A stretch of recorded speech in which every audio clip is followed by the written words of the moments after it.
Move করে কেন? এটা মুভ করে, এটা ঠিক করে দাও।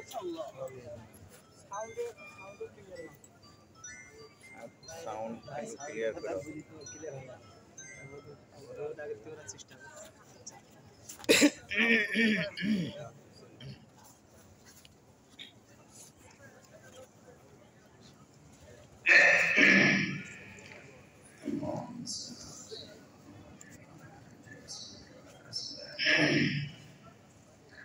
আসসালামু আলাইকুম ওয়া রাহমাতুল্লাহি ওয়া বারাকাতুহু।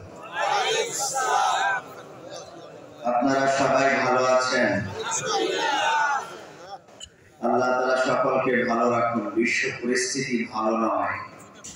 আমাদের দেশের জনগণের, বিশেষ করে দরিদ্র মধ্যবিত্ত জনগণের পেটের অবস্থা ভালো নয়। দ্রব্যমূল্যের দাম যেভাবে বাড়ছে, কিছু সিন্ডিকেটধারী ব্যক্তিরা দরিদ্রদের পেটে লাথি মেরে তারা বড়লোক হওয়ার চেষ্টা করতেছে। আল্লাহ তাআলা তাদেরকে হিদায়াত নসিব করুন, আমিন।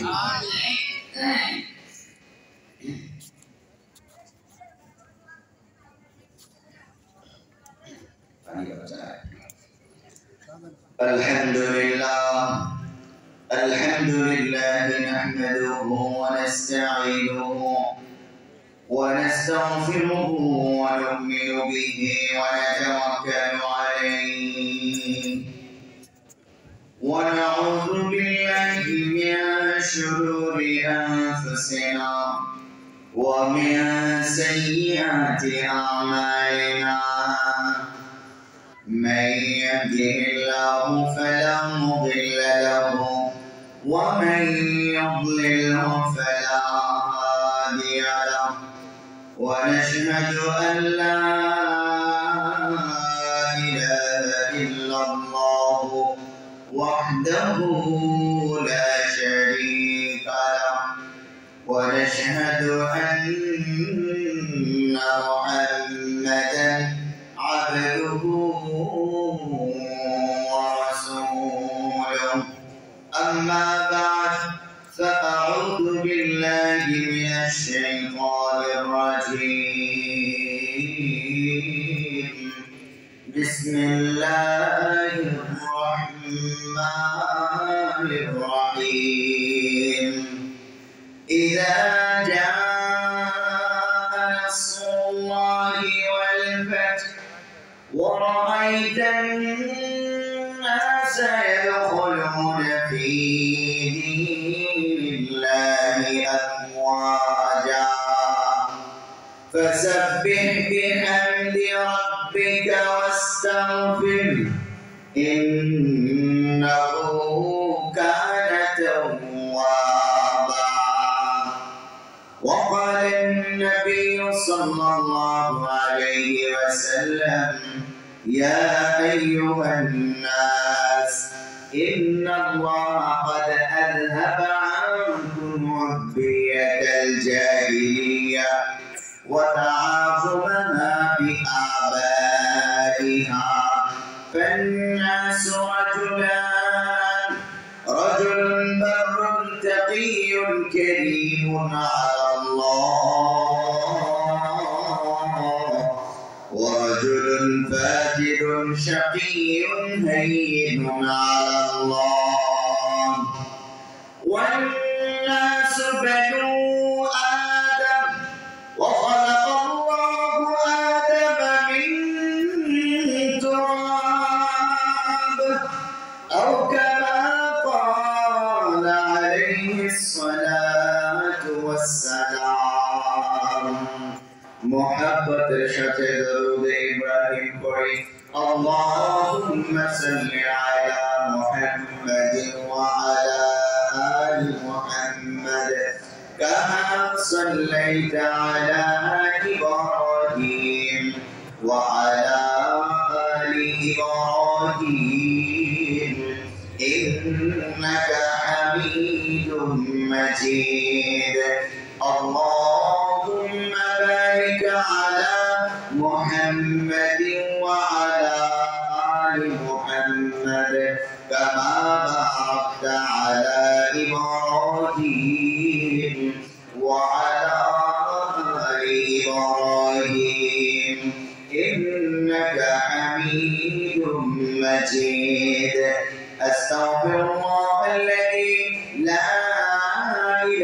إلا هو الحي القيوم وأتوب إليه لا حول ولا قوة إلا بالله العلي العظيم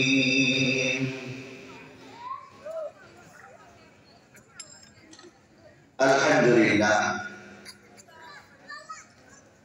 আনোয়ারুল উলুম কারিমিয়া মাদ্রাসার উদ্যোগে আয়োজিত আজকের তৃতীয় বার্ষিক এই ওয়াজ মাহফিলের সম্মানিত সভাপতি উপস্থিত আছেন জাতির শ্রেষ্ঠ সন্তান মুহতারাম মুআজ্জাজ উলামায়ে কেরাম, সামনে উপবিষ্ট দিন দরদি ভাইয়েরা, পর্দার অন্তরালে অবস্থানরত আমার মা ও বোনেরা ও অত্র মাদ্রাসার আমার আজিজ ওলামা, আল্লাহ পাকের দরবারে অগণিত অসংখ্য শুকরিয়া। রব্বে করিম দয়া করে মেহেরবানি করে আমাদেরকে ফিতনা ফাসাদের এই জামানায় কোরআনের প্যান্ডেলের নিচে বসার জন্য কবুল করে নিয়েছেন। অন্তর থেকে শুকরিয়া আদান বলি আলহামদুলিল্লাহ। আমার পূর্বে আলোচনা করেছেন মাওলানা ওয়াহিদুজ্জামান ফারুকী, মাওলানা কারি হাবিবুল্লাহ বিন আজাদ, মাওলানা মুফতি সুলাইমান জাফর সাহেব। কোরআন হাদিস থেকে তারা মূল্যবান দামি কথা বলেছেন। আমরা মনে মুক্তা খচিত এই বয়ানগুলো আমল করতে পারলে আমরাও দামি হয়ে যেতে পারবো ইনশাআল্লাহ। এখন আমি আপনাদের সামনে কোরআনুল কারীমের 114 খানা সূরার মধ্য থেকে 110 নম্বর সূরাটি পাঠ করেছি। সূরাটির নাম সূরাতুন নাসর, আয়াত সংখ্যা 3। প্যারা নবী সাল্লাল্লাহু আলাইহি ওয়াসাল্লাম বলেন, তাআলু রুবুল কোরআন, এই সূরাখানা কোরআনুল কারীমের 1/4 সমমর্যাদা সম্পন্ন। আমরা বহু ফজিলত শুনেছি। সূরাতুল ইখলাসে 3 বার সূরা ইখলাস পড়লে 1 খতম কোরআনের সওয়াব পাওয়া যায়, আমরা শুনেছি। আসলে ব্যাপারটা হলো সূরা ইখলাস 1/3 কোরআনের সমমর্যাদা সম্পন্ন সূরা। কোরআনুল কারীম শুরু থেকে শেষ পর্যন্ত পড়ে খতম দিলে যে সওয়াব পাওয়া যায়, 3 বার কুল হুয়াল্লাহ পড়লে সেই রকম সওয়াব হবে না, কিন্তু 1 খতম কোরআনের সমমর্যাদা সম্পন্ন ফজিলত আপনি পাবেন। ঠিক তেমনি করে সূরাতুন নাসর, এটা 4 বার পাঠ করার দ্বারা পুরো কোরআনুল কারীমের তিলাওয়াতের সমমর্যাদা সম্পন্ন ফজিলত আপনি পাবেন। প্রিয় হাজিরিন, সূরাটি অনেক ছোট, আমাদের মুখস্থ আছে অনেকে, এই জন্য এটার অর্থ তাফসীর জানাটাও আমাদের জন্য উপকারী হবে। এই সূরাখানার তাফসীর এর মধ্যে আমি আপনাদের অঞ্চলে কোথাও করিনি। ভাবলাম আজকে ছোট্ট এই সূরাখানার তাফসীর পেশ করি। অনেক গুরুত্বপূর্ণ শিক্ষা এবং ঈমানদীপ্ত দাস্তান এই সূরাখানার মধ্যে রয়েছে। প্যারা নবী সাল্লাল্লাহু আলাইহি ওয়াসাল্লামের একখানা হাদিস পাঠ করেছি। শিক্ষা আয়াত থেকে হাদিস থেকে নিয়ে প্র্যাকটিক্যাল জীবনে আমরা আমল করব ইনশাআল্লাহ। সম্মানিত উপস্থিতি, তাফসীরে কুরতুবী, তাফসীরে ইবনে কাসীরে এই সূরাখানার তাফসীর করতে গিয়ে শুরুতেই উল্লেখ করেছে কোরআনুল কারীমে সর্বশেষ নাযিল হওয়া পূর্ণাঙ্গ সূরা হলো সূরাতুন নাসর। এই সূরার পর পূর্ণাঙ্গ কোন সূরা কোরআনে আর নাযিল হয়নি, তবে কিছু আয়াত এই সূরার পরেও নাযিল হয়েছে। প্রশ্ন, সূরাখানা নাযিল হয়েছে কবে? উত্তর, খায়বার বিজয়ের পর মক্কা বিজয়ের পূর্বে এই সূরাখানা নাযিল হয়েছে। আর একটি বর্ণনায় পাওয়া যায় মক্কা বিজয়ের পরে বিদায়ী হজের সময় নাযিল হয়েছে। আল্লামা মুফতি তকি ওসমানী দামাত বারাকাতুহুল আলিয়া তাফসীর রুহুল মাআনির তথ্য অনুযায়ী প্রাধান্য দিয়েছেন সূরাখানা খায়বার বিজয়ের পর মক্কা বিজয়ের পূর্বে নাযিল হয়েছে। তবে এই সূরাখানার পরে আরো কিছু আয়াত নাযিল হয়, যেমন সূরা মাইদা 3 নম্বর আয়াত, আল-ইয়াওমা আকমালতু লাকুম দীনাকুম ওয়া আতমামতু আলাইকুম নি'মাতি ওয়া রাদিতু লাকুমুল ইসলাম দীনা। এই আয়াতখানা বিদায় হজে আরাফাত ময়দানে অবতীর্ণ হয়েছে। এই আয়াত অবতীর্ণ হওয়ার পর রাসূল জীবিত ছিলেন মাত্র 80 দিন। কয়দিন? 80 দিন। এরপরে সর্বশেষ যে আয়াতখানা নাযিল হয় সূরা বাকারা আয়াত নম্বর 281, ওয়াত্তাকু ইয়াওমান তুরজাউনা ইলাল্লাহ। এই আয়াতখানা সর্বশেষ আয়াত কোরআন কারীমের, যা আল্লাহর পক্ষ থেকে রাসূলের উপর অবতীর্ণ হয়েছে। এরপরে আর কোন আয়াত নাযিল হয়নি। এই আয়াত অবতীর্ণ হওয়ার পর আল্লাহর নবী 21 দিন পৃথিবীতে জীবিত ছিলেন। অতঃপর 11 হিজরি 12 রবিউল আউয়াল আল্লাহর নবী এই পৃথিবী থেকে বিদায় গ্রহণ করেন। প্যারে হাজির, তাহলে আমরা জানতে পারলাম সর্বশেষ সূরা হিসেবে, পূর্ণাঙ্গ সূরা হিসেবে নাযিল হয় সূরাতুন নাসর, যেটা আজকে আমরা তাফসীর আলোচনা শুরু করলাম। এখন আসুন তরজমাটা একটু শুনে নিই, অনুবাদ কি আছে এই সূরাখানায়। আয়াত কয়টা বলেছি? 3টি আয়াত আছে।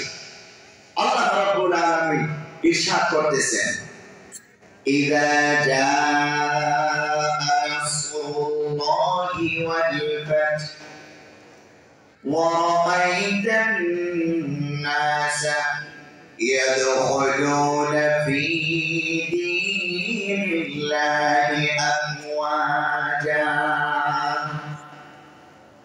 আল্লাহ রাব্বুল আলামিন প্যারা নবী সাল্লাল্লাহু আলাইহি ওয়াসাল্লামকে লক্ষ্য করে ইরশাদ করতেছেন, ইযা জাআ নাসরুল্লাহি ওয়াল ফাth, যখন আল্লাহ তাআলার সাহায্য এবং বিজয় আসবে, ওয়া রাআইতান নাসা ইয়াদখুলুনা ফী দীনিল্লাহি আফওয়াজা। আপনি দেখবেন মানুষ দলে দলে দলে দলে দ্বীনে ইসলামে প্রবেশ করতেছে। যখন আল্লাহর সাহায্য এবং বিজয় আসবে, ইসলামে মানুষ দলে দলে প্রবেশ করবে। ফাসাব্বিহ বিহামদি রাব্বিকা ওয়াস্তাগফির। অতএব যখন বিজয় সাধিত হয়ে যাবে, দলে দলে মানুষ প্রবেশ করবে ইসলামে। ফাসাব্বিহ বিহামদি রাব্বিকা ওয়াস্তাগফির। আপনার রবের প্রশংসায় তাসবিহ পাঠ করুন, পবিত্রতা ঘোষণা করুন। ওয়াস্তাগফির, এবং আপনি রবের কাছে ইস্তিগফার করুন, ক্ষমা প্রার্থনা করুন।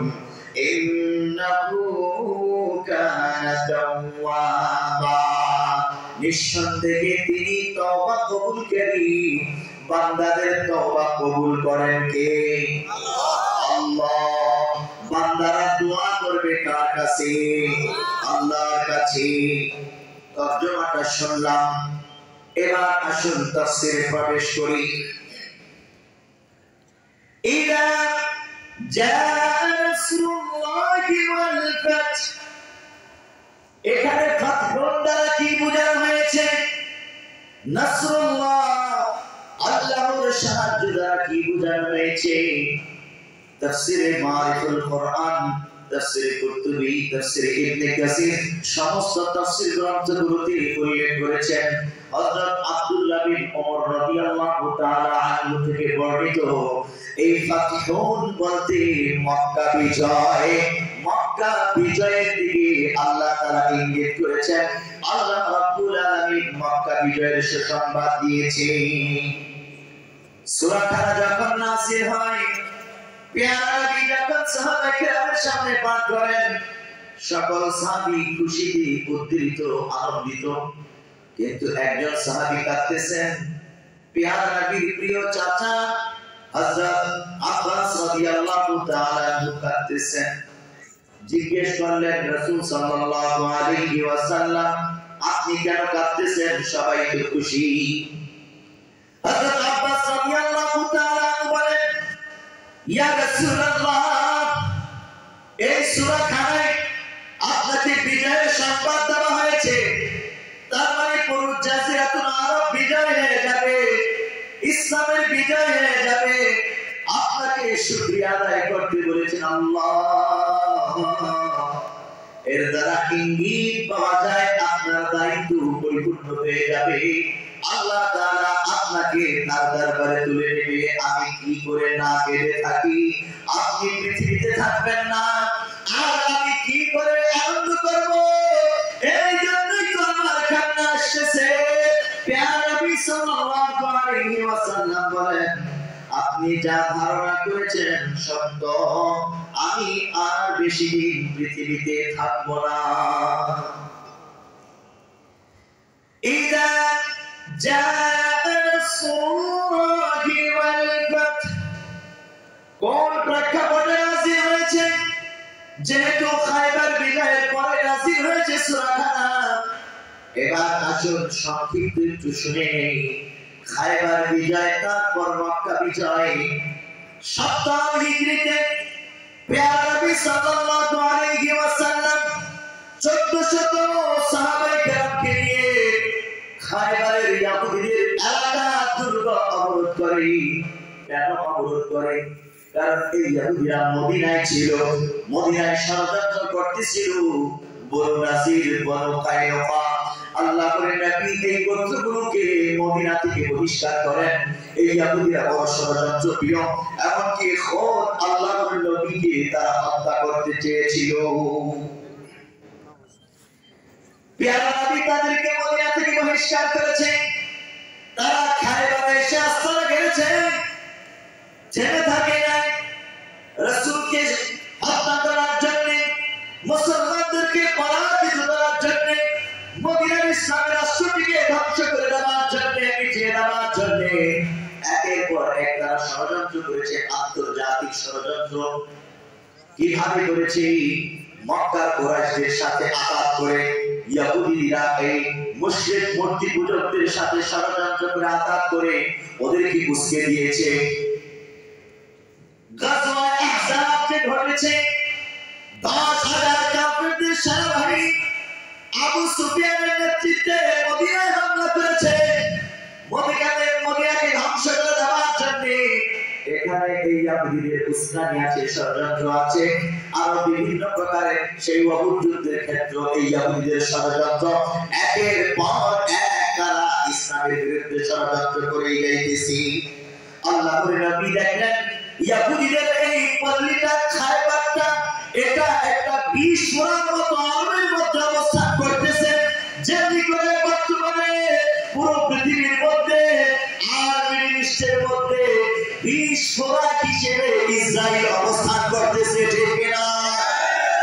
এই ইসরায়েলকে জাতিসংঘ আর আমেরিকা নিজেদের সাথে আরব ভূখণ্ডের মাঝখানে তারা বাঁচিয়ে রেখেছে, যাতে আরব রাষ্ট্রগুলোকে নিয়ন্ত্রণ করা যায়, যাতে মুসলমানদেরকে কাবু করা যায়, যাতে ফিলিস্তিনকে নিয়ে তারা আন্তর্জাতিক রাজনৈতিক খেলা খেলতে পারে। এই জন্য ইসরায়েল নামক ইহুদীদের বিস্ফোরক একটি রাষ্ট্র তারা বসিয়ে রেখেছে, ঠিক না?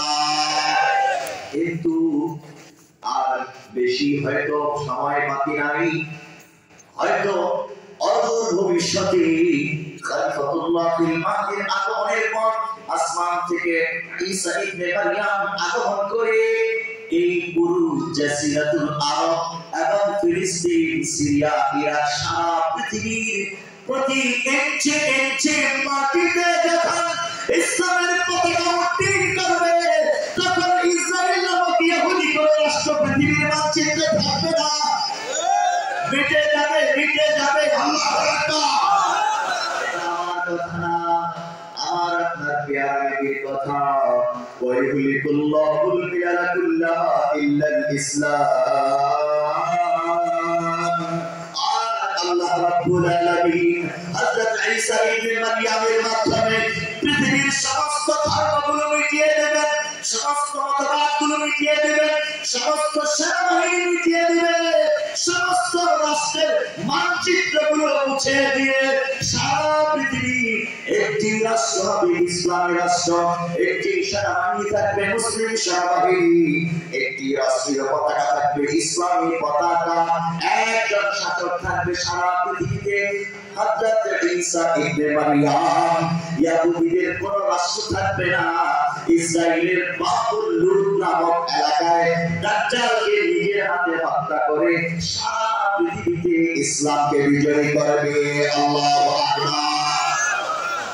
ও মুসলমান, পিছনের ইতিহাস থেকে আমরা সামনের ইতিহাসে চলে এসেছি।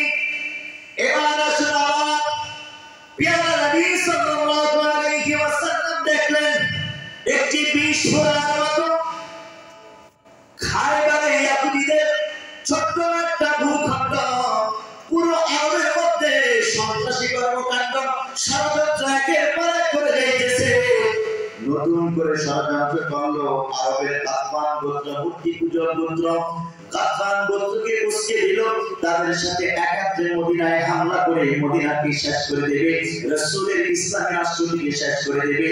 এই জন্য আল্লাহ করে নবী তাদের ষড়যন্ত্রকে চিরতরে জাজিরাতুল আরব থেকে উদ্ধার করার জন্য 1400 মধ্যে মুজাহিদ সাহাবায়ে কেরামকে সাথে করে নিয়ে ইহুদিদের সেই খায়বারকে অবরোধ করে যুদ্ধ হয়। কয়েকদিন যাবত যুদ্ধ হয়। অবশেষে মুসলমানরা খায়বার বিজয় করে নেয়। সুবহানাল্লাহ। আল্লাহ বলে নবী খায়বার বিজয় করার পর মদিনায় ফিরে যায়। মদিনায় ফিরে যাওয়ার পর আল্লাহ তাআলা এই সূরা খানা নাযিল করেন, ইযা জাআ নাসরুল্লাহি ওয়াল ফাth ورأيت الناس يدخلون في دين الله أفواجا। আপনি খায়বার বিজয় করেছেন, বিজয় এখানে থেমে থাকবে না, আরো বড় বিজয়ের সামনে অপেক্ষা করতেছে। সুবহানাল্লাহ। ইযা জাআ নাসরুল্লাহি ওয়াল ফাth, যখন আল্লাহর সাহায্য বিজয় আসবে, ওই বিজয় বলতে মক্কা বিজয়। মক্কা বিজয়ের দিকে আল্লাহ তাআলা ইঙ্গিত করেছেন। যখন আয়াত নাযিল হয়, সাহাবায়ে কেরাম খুশি। মক্কা বিজয়ের কথা আল্লাহ তাআলা বলেছেন, মুসলমানরা মক্কা বিজয় করবে। যে মক্কা থেকে পৃথিবীর শ্রেষ্ঠ মানুষ প্যারা নবী সাল্লাল্লাহু আলাইহি ওয়াসাল্লামকে বিতাড়িত করেছে কাফেররা, যে মক্কায় প্যারা নবীকে হত্যা করতে চেয়েছে কাফেররা, যে মক্কায় কিয়ামত চত্বরে নামাজরত অবস্থায় প্যারা নবীর মাথার উপর উটের নারী ভুঁড়ি চাপিয়ে দিয়েছিল কাফেররা, যে মক্কাতে হযরত সুমাইয়া রাদিয়াল্লাহু তাআলা আনহুকে ইসলাম গ্রহণের কারণে লজ্জাস্থানে বসানিকে করে হত্যা করেছে আবু জেহেল, যে মক্কাতে উমাইয়া বিন খালদ শুধু তাওহীদের ঈমান আনার কারণে বেলাল হাবশী রাদিয়াল্লাহু তাআলা আনহুকে গলায় রশি বেঁধে শেষ দিয়েছে, আর উত্তপ্ত মরুভূমির উপর চিৎ করে শিখে বুকের উপর দেয়া করে পাথর চাপা দিয়ে রেখেছে। আল্লাহ বারবার ঈমানের কথা যখন প্রকাশ করি, বেলাল হাবশীর জিহ্বার মধ্যে পেরেক ঢুকিয়ে দিয়েছিল ওই উমাইয়া বিন খালদ। সেই মক্কা বিজয় করবে সাহাবীরা। যে মক্কাতে হযরত ইয়াসির রাদিয়াল্লাহু তাআলা আনহুকে পিটাইতে হত্যা করেছে কাফেররা, ইসলাম গ্রহণ করার কারণে হযরত সুরাইয়া রাদিয়াল্লাহু তাআলা আনহা একজন মহিলা কেন ইসলাম গ্রহণ করলো? তার চোখের মধ্যে দুটো আঙ্গুল ঢুকিয়ে দিয়ে আবু জেহেল শত্রুটা টেনে বের করে ফেলে, তবুও ইসলাম ছাড়ে না। ইসলামের জন্য ত্যাগ স্বীকার করেছে, নাজরানা পেশ করেছে মহিয়সী নারী সুমাইয়া রাদিয়াল্লাহু তাআলা আনহা, হযরত সুমাইয়া রাদিয়াল্লাহু তাআলা আনহা, হযরত বেলাল হাফসি রাদিয়াল্লাহু তাআলা আনহু, হযরত ইয়াসির রাদিয়াল্লাহু তাআলা আনহু সহ অসংখ্য সাহাবী। সেই মাতৃভূমি যেটা আবু বকরের মাতৃভূমি, ওমর ইবনে খাত্তাবের মাতৃভূমি, হযরত আলী রাদিয়াল্লাহু তাআলা আনহু, ওসমান গনির মাতৃভূমি, সেই মক্কা বিজয় করবে সাহাবীরা কত খুশখবরি, কত আনন্দের সংবাদ। আল্লাহ তাআলা বলেছেন ইযা জা নাসরুল্লাহি ওয়াল ফাত, যখন আল্লাহর সাহায্য আর বিজয় আসবে, ও নবী আপনি দেখবেন দলে দলে মানুষরা ইসলামের মধ্যে প্রবেশ করতেছে। বাস্তবিক তাই হয়েছিল। প্রিয় নবী সাল্লাল্লাহু আলাইহি ওয়াসাল্লাম খায়বার বিজয় করার বছর খানেক পরে ৮ম হিজরিতে রমাদানুল মুবারকে মক্কা বিজয় করেন।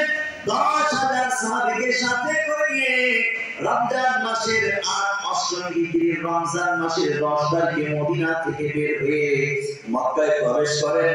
অতঃপর প্রিয় নবী সাল্লাল্লাহু আলাইহি ওয়াসাল্লাম ১৭ই রমজান মক্কা বিজয় করে। সুবহানাল্লাহ। এই জন্য মক্কা বিজয় করেন প্রিয় নবী রমাদানুল মুবারকে।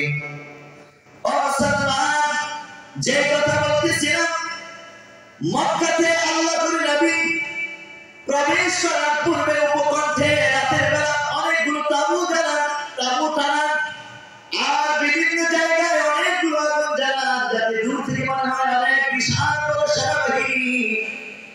মক্কাতে তখন কাফেরদের লিডার বা শাসক ছিল আবু সুফিয়ান।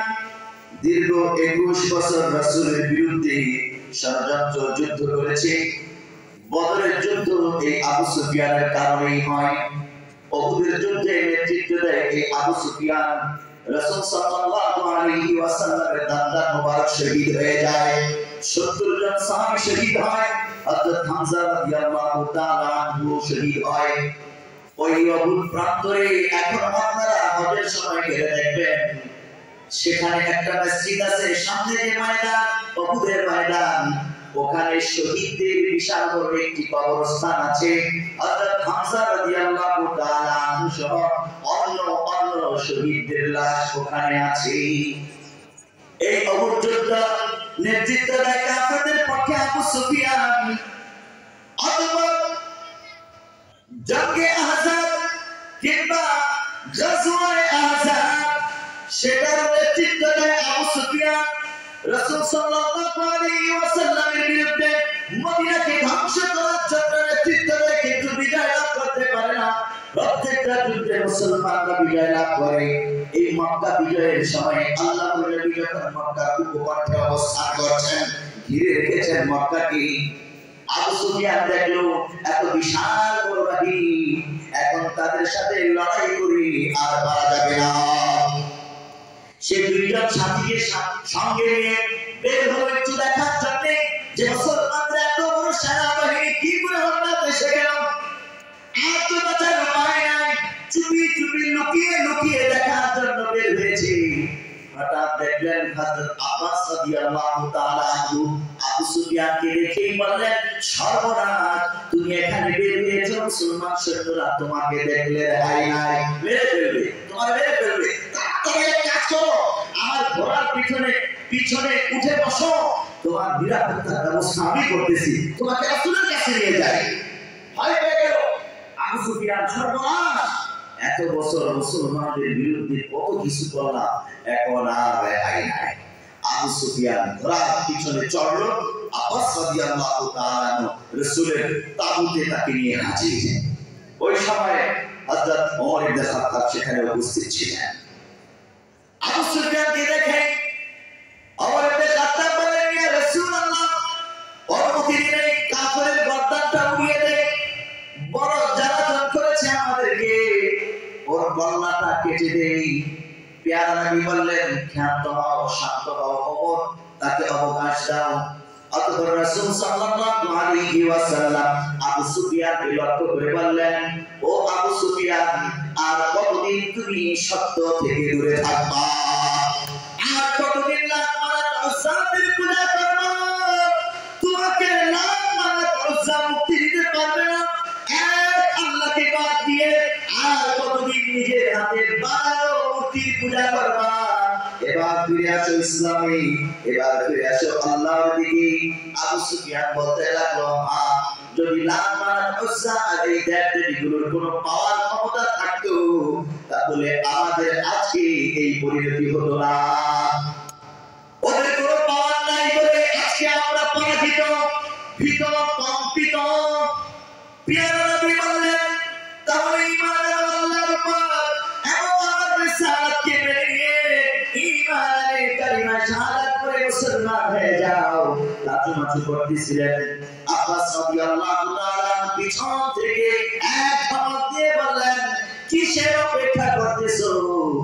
বাঁচতে চাইলে, সম্মান ধরে রাখতে চাইলে ঈমান গ্রহণ করে নাও। আবু সুফিয়ান তখন পেয়ারা নবী সাল্লাল্লাহু আলাইহি ওয়াসাল্লামের হাতে হাত রেখে কালিমা শাহাদাত পড়ে মুসলমান হয়ে যায়। আশহাদু আল্লা ইলাহা ইল্লাল্লাহ ওয়া আশহাদু আন্না মুহাম্মাদান আবদুহু ওয়া রাসূলুহু। মুসলমান হয়ে যায় আবু সুফিয়ান। দীর্ঘ 21 বছর ইসলামের বিরুদ্ধে সে ভূমিকা পালন করেছে। এখন সে মুসলিম, রাসূলের সাহাবীর মর্যাদা লাভ করল। মক্কা বিজয়ের সময় অষ্টমী তিথি। অতঃপর পেয়ারা নবী সাল্লাল্লাহু আলাইহি ওয়াসাল্লাম মক্কার ভিতরে প্রবেশ করেন। মক্কা বিজয় হয়ে যায়, যাতে মক্কার সাধারণ জনগণের জানমালের ক্ষতি না হয়, রক্তপাত না হয়, মানুষ যেন ছুটাছুটি না করে, কেউ যেন প্রতিবাদ করার জন্য অস্ত্র নিয়ে বেরিয়ে না পড়ে। এই জন্য আল্লাহর নবী একটা ঐতিহাসিক ভূমিকা পালন করেন। সাধারণ ক্ষমা ঘোষণা করে দিয়ে আল্লাহর নবী বলেন, যে ব্যক্তি মসজিদে হারামের সীমানায় প্রবেশ করবে সে নিরাপদ, তার উপর হামলা করা হবে না। যে ব্যক্তি নিজের ঘরের মধ্যে দরজা লাগিয়ে বসে থাকবে সে নিরাপদ, তার উপর হামলা করা হবে না। আর যে ব্যক্তি আবু সুফিয়ানের বাড়িতে আশ্রয় নেবে ওই ব্যক্তিও নিরাপদ, তাকে তার উপর হামলা করা হবে না। আবু সুফিয়ান খুশি হয়ে যায়। সে যেহেতু নেতা মানুষ, আরবের সম্রাট বা শাসক, যখন পেয়ারা নবী সাল্লাল্লাহু আলাইহি ওয়াসাল্লাম তাকে এই মর্যাদা দিলেন, তার বাড়িতে কেউ আশ্রয় নিলে নিরাপদ, তার মানে আবু সুফিয়ানকে আল্লাহর নবী মর্যাদা আর সম্মানের আসনে বসিয়েছে। আবু সুফিয়ান খুশি হয়ে যায়। এইভাবে আল্লাহর নবী বিনা রক্তপাতে মক্কা বিজয় করে নেন। আল্লাহ তাআলা এই মক্কা বিজয়ের দিকে ইঙ্গিত করেই বলেছিলেন, ইযা জাআ নাসরুল্লাহি ওয়াল ফাth ورأيت الناس يدخلون في دين الله أفواجا। এতদিন মানুষ, মক্কার মানুষের ইসলামের বিরুদ্ধে অনেক ভূমিকা পালন করেছে। তারা মনে করেছে আজকে আর বাঁচাবার কেউ নাই, আর বাঁচব না। আল্লাহর নবী নির্দেশ দিলেন, কাবার চাবি কার কাছে আছে? চাবি নিয়ে আসো। চাবি নিয়ে আসা হলো, কাবার দরওয়াজা খুলে দেওয়া হলো। পেয়ারা নবীর দীর্ঘদিনের লালিত স্বপ্ন কাবার ভিতরে ঢুকে আল্লাহকে মন প্রাণ খুলে সেজদা দিবে। কারণ মক্কার 13 বছরে যখন ছিলেন কাবার ভিতরে ঢুকে সেজদা দিতে পারেন নাই, কাফেররা অনুমতি দেয় নাই। পেয়ারা নবী মদিনায় 10 বছর ছিলেন। 8ম হিজরিতে মক্কা বিজয় করেন। এখন তো পুরো মক্কা জাযরাতুল আরব রাসূলের হাতে। আল্লাহর নবী বড় ভক্তি ভরে কাবার ভিতরে প্রবেশ করি নামাজে দাঁড়িয়ে যান, আল্লাহকে সিজদা দেন মন প্রাণ ভরে। 8 রাকাত নামাজ শুরু করে বলা আছে আল্লাহর নবী কাবার ভিতরে ঢুকে 8 রাকাত নামাজ পড়েন, অতঃপর বেরিয়ে আসেন। এই নামাজ পড়ার জন্য ভিতরে ঢোকার আগে আল্লাহর নবী বেলাল হাবশী রাদিয়াল্লাহু তাআলা আনহুকে বলেন, ও বেলাল তুমি কাবার ছাদের উপর উঠে আযান দাও। আল্লাহু আকবার। কাবাতে মক্কাতে কোনদিন আযান দেওয়া হয় না, এই প্রথম আযানের ধ্বনি উচ্চারিত হবে, এই প্রথম আযান দেওয়া হবে। মদিনায় থাকা অবস্থায় এই কাবার দিকে ফিরে নামাজ পড়তেন সাহাবায়ে কেরাম আযান দিয়ে, কিন্তু এই মক্কায় কাবায় কোনদিন আযান দেওয়ার সুযোগ হয় নাই। বেলাল রাদিয়াল্লাহু তাআলা আনহু কাবার ছাদের উপর উঠলেন, উঠে আযান দেওয়া শুরু করলেন। আল্লাহু আকবার, আল্লাহু আকবার। আযানের ধ্বনি আকাশে বাতাসে পাহাড়গুলোতে ধ্বনিত প্রতিধ্বনিত হয়ে ছড়িয়ে পড়ে। কাফেররা তাকিয়ে তাকিয়ে দেখতেছে আর তাদের কলিজা যেন দুঃখে ফেটে যাইতেছে।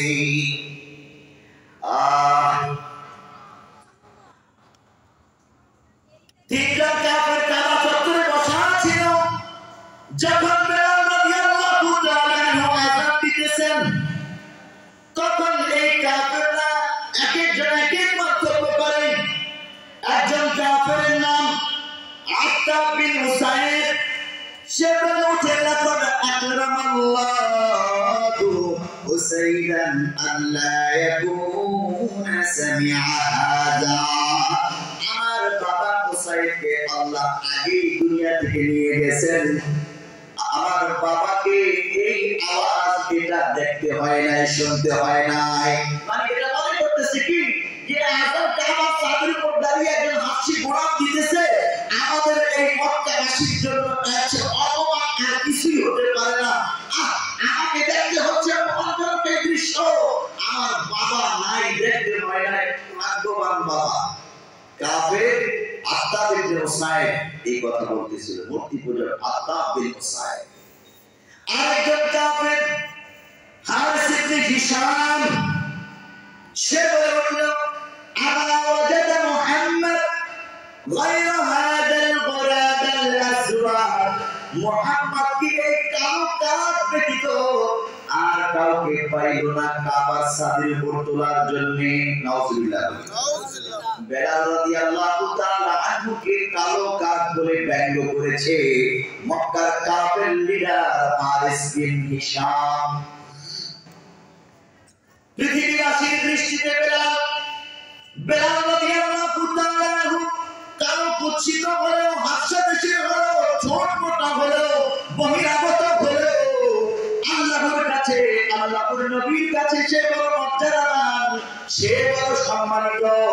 কারণ তার কলবের মধ্যে আল্লাহর ঈমানের নূর, রাসূলের মুহাব্বত, আল্লাহর মুহাব্বত এমন ভাবে গেঁথে গেছে, আল্লাহ তাআলা তাকে পৃথিবীবাসীর মধ্যে সম্মানিত করেছে। সুবহানাল্লাহ। এই জন্য ওমর ইবনে খাত্তাব সহ সকল সাহাবায়ে কেরাম হযরত বেলাল যখন আগমন করতে আসতো, তাকে দেখে বলতো, যা সাইয়্যিদুনা বেলাল, আমাদের সরদার বেলাল আগমন করেছে। বেলাল হাবশীকে নিজেদের নেতা সরদার করে আখ্যায়িত করে তারা সম্মানিত করত। ইসলামের কারণে, ঈমানের কারণে তাদের এই বেলাল রাদিয়াল্লাহু তাআলা আনহুর এই মর্যাদা নসিব হয়েছে। সুতরাং বর্তমান এই এলাকায় যারা দরিদ্র, যারা বহিরাগত, যারা ভাড়াটিয়া, যাদের সম্পদ নাই, যাদের চেহারা সুরত সুন্দর নাই, তাদের কি হীনমন্যতায় ভোগার কোনো কারণ আছে? না। কারণ আল্লাহ রাব্বুল আলামিন আপনাকে সম্মানিত করেছেন আপনার ঈমানের কারণে। মানুষের বংশ পরিমাণ আল্লাহ দেখবেন না, বহিরাগত না স্থানীয় আল্লাহ দেখবেন না, সাদা না কালো এটা আল্লাহ দেখবেন তার অন্তরে ঈমান কতটুকু আছে, তাকওয়া কতটুকু আছে। ঈমান আর তাকওয়ার প্রশিক্ষণ দেওয়া হয় কোরআনের সিলেবাসে পরিচালিত এই মাদ্রাসাগুলোতে, ঠিক কিনা বলেন? এই জন্যই আপনারা দেখবেন মাদ্রাসায় পড়ুয়া এই ছাত্ররা, এই আলেম ওলামারা কখনোই মদের বোতল টানতে টানতে রাস্তা দিয়ে হাঁটে না, দেখেছেন কখনো? না। কখনোই তারা ইয়াবার ব্যবসা, মদের ব্যবসা করে না। করে এই সকল ব্যক্তিরা সিনেমা হল খুলে বসে না, বসে এই সকল ব্যক্তিরা সিন্ডিকেট তৈরি করে, যারা কোরআন হাদিসের শিক্ষায় শিক্ষিত হয়ে কোরআনের হাফেজ আলেম হয়েছে, এরা কখনো সিন্ডিকেট তৈরি করে সোয়াবিন তেলের দাম বাড়িয়ে দিয়ে গরিবের পেটে লাথি মারে না। মারে কারা মারে লাথি গরিবের পেটে? যাদের কলমের মধ্যে ঈমানের নূর, কোরআনের নূর প্রবেশ করে, ওই সকল নাখান্দা নালায়েক বান্দারা এই দুনিয়াতে অপকর্ম করে যায়, ঠিক কিনা? তারপর আমরা বুঝি না দুর্নীতিবাজদেরকে, সিন্ডিকেটধারীদেরকে গ্রেফতার করে কারাগারে বন্দী করার পরিবর্তে আমরা কখনো কখনো ওলামায়ে কেরামকে বন্দী করে ফেলি। আল্লাহ তাআলা আমাদেরকে হিদায়াত নসিব করুন, বলি আমিন। বেলাল রাদিয়াল্লাহু তাআলা আনহু আযান দিয়ে নেমে আসছেন, আর ওই তিনজন কাফের, আসলে তিনজন না, ওখানে কাফের ছিল দুইজন, একজন নও মুসলিম, একটু আগে মুসলমান হয়েছে, তার নাম আবু সুফিয়ান, মক্কার কাফেরদের নেতা। এখন তিনি মুসলিম হয়েছেন, তো আবু সুফিয়ান বলল, লা আকুলু শাইআন লাউ তাকাল্লামতু লা আখবারতা আন্নি হাদিহিল হাসা। আমি কোনো কথা বলবো না বাবা, যদি আমি কিছু বলি তাহলে এই যে সামনে নুড়ি পাথর দেখতেছো, জমিন তো মক্কার সামনে পাথর ছিল ছোট ছোট, এই যে নুড়ি পাথরগুলো, এগুলো রাসূলের কাছে দিয়ে সংবাদ বলে দেবে। আল্লাহু আকবার! কেমন ঈমান ঢুকছে তার কলবে, এতদিন বিশ্বাস করে নাই, এখন যখন রাসূলের এই বিজয়, এই কারিশমা দেখলেন, কি রে, এত বছর যাবত আমরা একটা মানুষকে আটকানোর জন্য কত বিশাল বড় বড় শক্তি ব্যবহার করলাম, কত যুদ্ধ করলাম, ওরে বাবা, উল্টা আমাদেরকে চেপে বসে এই মানুষটা। তারা ছিল দুর্বল, অসহায়, শক্তি ছিল না, আমরা প্রতাপশালী আরবের, কিন্তু ও বাবা, আমরাই মার খাই বারবার, কোনোভাবেই দমন করতে পারলাম না। আর সে মক্কায় বিজয় করে নিল, যে মক্কা থেকে বের করেছিলাম, তারপরে যখন ঢুকলো, ভদ্র ধারণা হলো নিঃসন্দেহে মুহাম্মদ সত্য, তার ধর্ম সত্য, সুতরাং আমি কোনো মন্তব্য করলে এই পাথরটা গিয়ে রাসূলের কাছে বলে দিবে। ঈমান কেমন প্রবেশ করেছে বুঝতে পারতেছে? আল্লাহু আকবার। প্যারা নবী সাল্লাল্লাহু আলাইহি ওয়াসাল্লাম ডাকলেন, তাফসীর ইবনে কাসীর লেখে আল্লাহর নবী ডাকলেন তিনজন, ডেকে জিজ্ঞেস করলেন, ও আত্তাব বিন সাইদ, তুমি কি এমন বলো নাই? ও হারিস বিন হিশাম, তুমি কি আমার প্রিয় সাহাবী বেলাল রাদিয়াল্লাহু তাআলা আনহুর ব্যাপারে ব্যঙ্গ করে এটা বলো নাই? ও আবু সুফিয়ান, তুমি কি এটা বলো নাই? সবাই স্বীকার করলো, মাথাটা নত হয়ে গেছে। হায় হায় সর্বনাশ, কি করে জানলো? আত্তাব বিন সাইদ, হারিস বিন হিশাম বললেন, ও গো প্যারা নবী, আমরা তিনজন ছাড়া তো ওখানে কেউ ছিল না, কেউ এই কথা শুনে নাই, আপনি কি করে জানলেন? তাদের কলবের ভিতরে ওলট পালট তৈরি হয়ে গেছে, এতদিন তারা বিশ্বাস করে নাই, এখন নিজের চোখে যখন দেখলো প্যারা নবী সাল্লাল্লাহু আলাইহি ওয়াসাল্লাম তারা যে বাক্যগুলো বলেছে, ধরে ধরে বাক্যগুলো তাদেরকে শুনে দিয়ে বলল, তোমরা কি এটা বলো নাই? তখন আত্তাব বিন সাইদ, হারিস বিন হিশাম দীপ্ত কণ্ঠে বলল, এতদিন আমরা ইসলামের বিরোধিতা করেছি, আপনার দুশমন ছিলাম, এখন দেখতেছি আপনার দুশমন থাকা আমাদের পক্ষে সম্ভব না, ইসলাম গ্রহণ না করে আমাদের পক্ষে থাকা সম্ভব না। আশহাদু আল্লা ইলাহা ইল্লাল্লাহু ওয়া আশহাদু আন্না মুহাম্মাদার রাসূলুল্লাহ। আল্লাহু আকবার। কালিমা পড়ে মুসলমান হয়ে যায়, কালিমা পড়ে মুসলমান হয়ে যায়, আবু সুফিয়ান তো আগেই মুসলমান হয়েছে, এই দুইজন লিডার মুসলমান হয়ে যায়। আযান বেলাল হাফসির আযানকে কেন্দ্র করে এরা মুসলমান হয়। দেখলেন কাহিনী। অতঃপর প্রিয় নবী সাল্লাল্লাহু আলাইহি ওয়াসাল্লাম কাবার ভিতরে প্রবেশ করে আযানের পর কাবার ভিতরে প্রবেশ করে নামাজ পড়েছেন। নামাজ শেষ করে কাবার দরজায় দাঁড়িয়ে আল্লাহর নবী একটি ভাষণ দিলেন। সুনানে তিরমিজি হাদিস নম্বর 3270। এই হাদিসের মধ্যে হযরত সাহাবায়ে কেরাম থেকে বর্ণিত প্যারা নবী সাল্লাল্লাহু আলাইহি ওয়াসাল্লাম কাবার দরজায় দাঁড়িয়ে একটা ভাষণ দেন। এই ভাষণটা আমাদের জন্য শিক্ষণীয়, যেহেতু আব্দুল্লাহ বিন উসাইর হারিস বিন হিশাম কাফের থাকা অবস্থায় কালিমা পড়ার আগে বেলালকে কালো কাক বলে ব্যঙ্গ করেছে।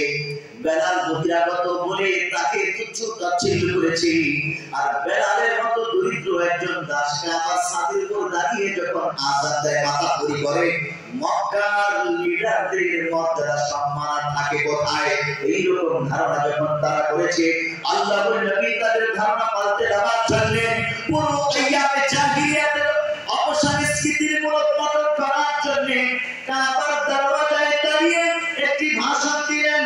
আইয়ুহান নাস, ইয়া আইয়ুহান নাস, ও মানুষেরা। ভাষণ দিলেন আল্লাহর নবী, ও মানুষেরা, ইন্নাল্লাহা ক্বাদ আযহাবা আনকুম হুব্বিয়াতাল জাহিলিয়া। আজ থেকে আল্লাহ রাব্বুল আলামিন তোমাদের জাহিলি কালচার, জাহিলি ধর্ম অহংকারকে মিটিয়ে দিয়েছে। সুবহানাল্লাহ। যেহেতু মক্কা বিজয় হয়ে গেছে, মক্কাতে এখন থেকে আর জাহিলি কোনো কুসংস্কার চলবে না। ওয়া তা'আযুরনা বিআবাইহা, বাপ দাদাদেরকে নিয়ে গর্ব অহংকার ফখর করার কোনো কালচার এখন আর থাকবে না, মিটে গেছে।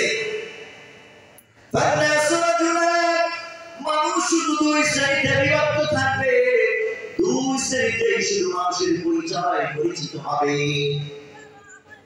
কালো সাদায় কোনো পরিচয় না, বহিরাগত স্থানীয় এটা কোনো পরিচয় না, এটা নিয়ে অহংকার করার কিছুই নাই। দরিদ্র আর ধনী এই বিভাজন করার কোনো সুযোগ ইসলামে নাই। দেখেছেন ইসলাম কত চমৎকার। আর আমরা সামাজিকভাবে মানুষগুলোকে কত নিম্ন পর্যায়ে বানিয়ে রেখেছি। যারা বহিরাগত, যারা ভাড়াটিয়া, যারা দরিদ্র, এদেরকে আমরা ছোট চোখে দেখি, ঠিক কিনা? কিন্তু তিনি যদি নামাজি হন, তিনি যদি ইমানদার হন, তিনি ভাড়াটিয়া হলেও, বহিরাগত হলেও, দরিদ্র হলেও, ভ্যান চালক হলেও তাকে মর্যাদা দেওয়া, তার সাথে কোলাকুলি করা, আমি ধনী হিসেবে, স্থানীয় হিসেবে, আলেম হিসেবে আমার দায়িত্ব, ইমানের পরিচয়, ঠিক না? আল্লাহর নবী তো ইসলামের এই তালিমটাই আমাদেরকে দিয়েছেন। আমরা আইয়ামে জাহিলিয়ার চরিত্র কেন এখনো ধরে থাকবো? প্যারা নবী বলতেছেন, ফান্নাসু রাজুলান, মানুষ এখন দুই শ্রেণীতে পরিচিত হবে।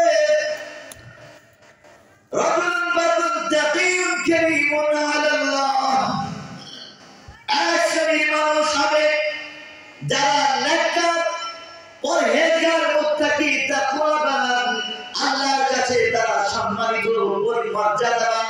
শুধু তাকওয়ার কারণে, ঈমানের কারণে তারা আল্লাহর কাছে মর্যাদা পাবে। আর আরেকদল ওয়ারাজুলুন শাকিয়ুন ফাজিরুন শাকিয়ুন হাইয়ুন আলাল্লাহ, আরেক প্রকার মানুষ হবে যারা পাপিষ্ঠ, নাফরমান, তারা ভাগভাগা, আল্লাহর ইবাদতে তারা নিকৃষ্ট প্রাণী বলে গণ্য হবে। উলাইকা কালাম বাল হুম আদাল, তারা নিকৃষ্ট বলে গণ্য হবে। যাদের ঈমান নাই, যারা নাফরমানির মধ্যে লিপ্ত, যারা আইয়ামে জাহিলিয়ার কালচারগুলো চর্চা করে, ইসলামকে কলবে ঢুকাতে পারে নাই, কোরআনকে কলবে ঢুকাতে পারে নাই, তারা হবে পাপিষ্ঠ, ফাসিক, নিকৃষ্ট মানুষ। তাহলে কয় প্রকারে ভাগ করা হলো? দুই প্রকার। এক প্রকার মুত্তাকি পরহেজগার নেককার দিনদার, আরেক প্রকার পাপিষ্ঠ ফাসিক ফুজ্জার নাফরমান। সিদ্ধান্ত নাও বান্দা, তুমি কোন দলে অন্তর্ভুক্ত হবে। আল্লাহ তাআলা আমাদেরকে ঈমানদারদের দলে শামিল হওয়ার তৌফিক দান ফরমান করি, আমিন। প্যারে হাজি, অতঃপর রাসূল বলতেছেন, আন্নাসু বানু আদম, ও বান্দারা, তোমরা কি করে সাদা কালোর উপর অহংকার করো, কি করে ধনীরা দরিদ্রদের উপর গর্ব অহংকার করো, কি করে ক্ষমতাবানরা দুর্বলদের উপর অহংকার করো, আর কি করে তোমরা স্থানীয়রা বহিরাগতদের উপর অহংকার করো, কি করে আরবীরা আজমিদের উপর অহংকার করো। কান্নাসু বানু আদম, অথচ সমস্ত মানুষ আদমের সন্তান, ঠিক না? আদম আলাইহিস সালামের সন্তান। এই যে আমরা এখানে যারা বসা, বিভিন্ন চেহারা আমাদের বাবা মাও ভিন্ন ভিন্ন, দেশও ভিন্ন, ভাষা এক, কিন্তু আমাদের এই বাংলাদেশ এই রাষ্ট্রের মধ্যে সবার ভাষা বাংলা হলে সবার মা বাবা কি এক, ভিন্ন।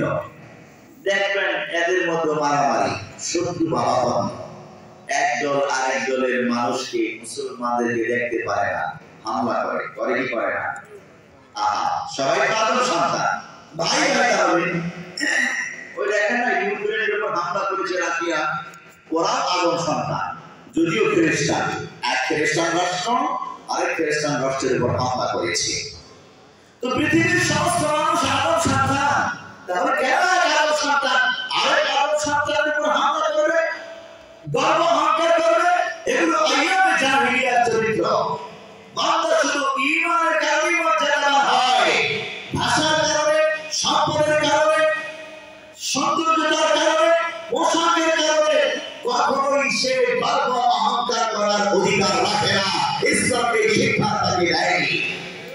প্যারে হাজি, প্যারে নবী সাল্লাল্লাহু আলাইহি ওয়াসাল্লাম আমাদেরকে সুনানে তিরমিজি হাদিস নম্বর 3270 এই তালিমটুকু দিয়েছেন যে আজ থেকে আমরা দুনিয়াবি কোন পরিচয়ের কারণে নিজেকে শ্রেষ্ঠ মনে করব না, গর্ব ফখর অহংকার করব না। আমি প্রধানমন্ত্রী, প্রেসিডেন্ট বলে, এমপি, চেয়ারম্যান, কাউন্সিলর বলে আমি সাধারণ জনগণের চেয়ে শ্রেষ্ঠ, তার উপর ফখর করলাম, এটা ইসলামের চরিত্র নয়, এটা আইয়ামে জাহিলিয়ার চরিত্র। আমি সুন্দর বলে কারোর উপর গর্ব অহংকার ফখর করলাম, তাকে তুচ্ছ তাচ্ছিল্য করলাম, এটা আইয়ামে জাহিলিয়ার চরিত্র, এটা ইসলামের চরিত্র নয়।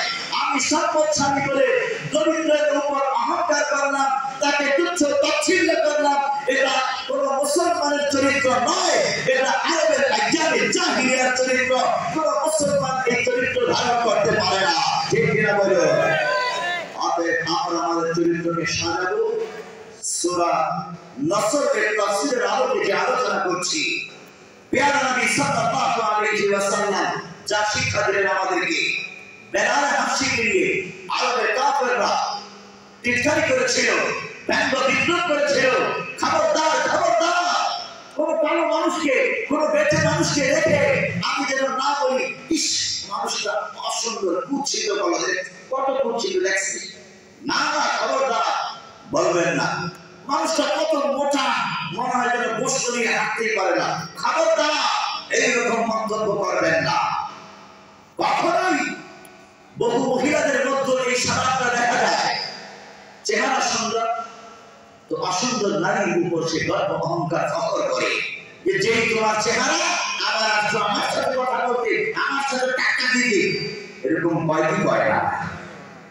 কলেজ, ইউনিভার্সিটিতে, হাই সোসাইটিতে এগুলো বেশি দেখা যায়। দরিদ্র ঘরের সন্তান, ভ্যান চালক, রিক্সা চালকের সন্তান, অনেক কষ্ট করে বাবা তার জন্য খরচপাতি জোগায়, ভালো পোশাক তার হয়তো নাই, স্কুলের জন্য, কলেজের জন্য ভালো ব্যাগ হয়তো বাবা কিনে দিতে পারেনি। আরেকজন ধনাঢ্য ঘরের আদরের তুলানি, প্রাইভেট কারে চড়ে কলেজে, ইউনিভার্সিটিতে, স্কুলে আসে, আর দরিদ্র ঘরের ওই কান্নার উপর সে গর্ব অহংকার ফখর করে। তুমি এক জামা কয়দিন পরো, এই একই জামা গায়ে দিয়ে তুমি প্রতিদিন স্কুলে কলেজে আসো, তোমার বাবাকে আরেকটা জামা কিনে দিতে পারে না? এভাবে আরেকজনকে ছোট করা, তার দরিদ্রতার সুযোগ নিয়ে তার অন্তরের মধ্যে আঘাত করা, এখানে আইয়ামে জাহিলিয়ার অত্যন্ত নিকৃষ্ট চরিত্র। কোনো মুসলমান এই চরিত্র গ্রহণ করতে পারে না। আমরা আমাদের সন্তানদেরকে তালিম দেব, আমরা আমাদের নিজেদেরকে প্রস্তুত করব। প্যারা নবী যা শিক্ষা দিয়েছেন ইসলামের তালিম, বেলাল হাফসিকে সকল সাহাবীরা সাইয়্যিদুনা বিলাল বলতেন। কত বড় ছিল তা, সে ছিল মসজিদের মুয়াজ্জিন। বর্তমান জামানায় আমরা যারা প্রভাবশালী সমাজপতি, শিল্পপতি, মসজিদের মুয়াজ্জিনকে ধমকের উপরে রাখি শুধু, ঠিক না? মসজিদের মুয়াজ্জিনকে ধমকের উপর রাখি, অর্ডার করি, ও মুয়াজ্জিন সাহেব চা নিয়ে আসো আমাদের জন্য, নাস্তা নিয়ে আসো, এটা করো সেটা করো। বুঝলাম তিনি মসজিদের খাওয়া দেন, আযান দেবেন, মসজিদ ঝাড়ু দেবেন, আল্লাহর ঘর ঝাড়ু দিলে তার মর্যাদা সম্মান আরো বেড়ে যাবে। কিন্তু আপনি কেন তাকে দিয়ে আপনার নিজের খেদমত করা, কারণ আপনি ইমাম সাহেবের আর মুয়াজ্জিন সাহেবের খেদমত করুন, আপনার মর্যাদা আল্লাহ বাড়িয়ে দেবে।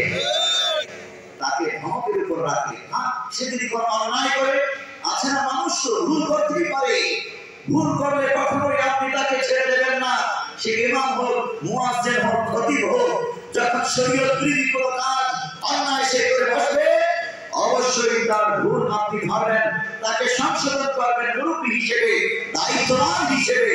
কিন্তু সেটা একটা লিমিট আছে এবং একটি সুশৃঙ্খল পদ্ধতি আছে। সেভাবেই আমরা করে আমাদের ঈমান আমলের হেফাজত করব ইনশাআল্লাহ। আল্লাহ তাআলা আমাদেরকে বুঝার তৌফিক দান করুন। এভাবেই প্যারা নবী মক্কা বিজয় করার পর কাবার দরওয়াজায় দাঁড়িয়ে ভাষণ দিলেন। অতঃপর আরবের লোকদেরকে জিজ্ঞেস করলেন, সমস্ত কাফেররা তখন কাবা চত্বরে হাজির, ভয়ে কাঁপতেছে থরথর করে। আজ তো বাঁচার উপায় নাই, শেষ, আজকে তো আমাদের হত্যা করবে মুহাম্মদ। প্যারা নবী সাল্লাল্লাহু আলাইহি ওয়াসাল্লাম জিজ্ঞেস করলেন তাদেরকে, বলো আজ আমি তোমাদের সাথে কেমন আচরণ করতে পারি? সবাই তো জানে বিজয়ীরা যা আচরণ করে মুহাম্মদ সাল্লাল্লাহু আলাইহি ওয়াসাল্লাম তাই করবেন, হত্যা করবেন আমাদেরকে, যে অপরাধ করেছি। উহুদের যুদ্ধে, বদরের যুদ্ধে, আহজাবের যুদ্ধে মুসলমানদেরকে মারতে চেয়েছি, আত্মরক্ষা নাই।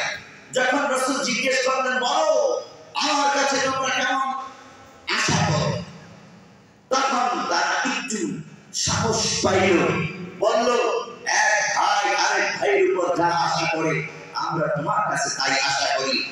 প্যারা নবী সাল্লাল্লাহু আলাইহি ওয়াসাল্লাম দৃঢ় কণ্ঠে ঘোষণা করলেন, লা তাসরিবা আলাইকুমুল ইয়াওম আনতুমুত তুলাকা। যাও, আজকে আমি তোমাদেরকে ক্ষমা করে দিলাম, তোমাদের উপর কোনো অভিযোগ আমার নাই, তোমরা মুক্ত, স্বাধীন, আজাদ, স্বাধীনভাবে জিন্দেগি গুজরান করো, তোমাদের উপর আজ কোনো প্রতিশোধ নেওয়া হবে না। সুবহানাল্লাহ। দেখুন আল্লাহর নবীর চরিত্র কত চমৎকার। আল্লাহ তাআলা এমনি বলেননি, ওয়া মা আরসালনাকা ইল্লা রাহমাতাল লিল আলামিন। সমগ্র জগতের জন্য প্যারা নবীকে আল্লাহ তাআলা রহমত করে পাঠিয়েছে।